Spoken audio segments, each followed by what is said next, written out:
ده يمثل السكتش اللي انا بدأت العمل عليه.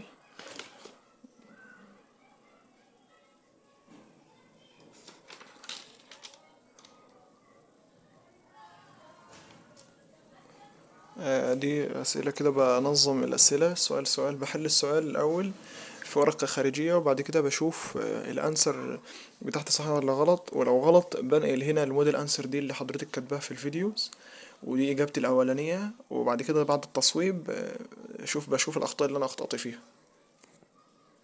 ده الصفحة دي ما خطأتش فيها إلا خطأ وحيد.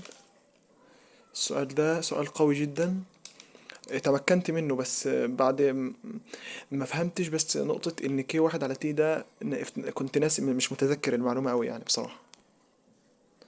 وهنا الأسئلة بالتفصيل كلها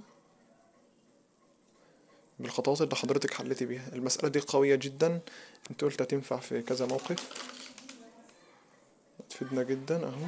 ده اللي انا عملته حتى الآن. دي الأسئلة. السؤال ده برضو كنتش فاهم فكرته، بس شكرا لحضرتك فهمت الفكرة. والسؤال ده قوي برضو جدا، ما حاولت ما ده. واهو برضو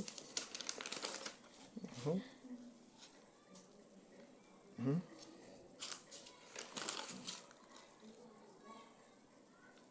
المسألة دي برضو جميلة، أنا حليتها بطريقة معلم عليها كده، على إن أنا حليتها بطريقة وحضرتك في الفيديو حليتها بطريقة تانية. أنا طلعت معايا نفس الناتج بصراحة، بس أنا الطريقة أفضل، فمشيت بالطريقة بتاعت حضرتك. المسألة دي قوية جدا، مكنتش فاهمها برضو.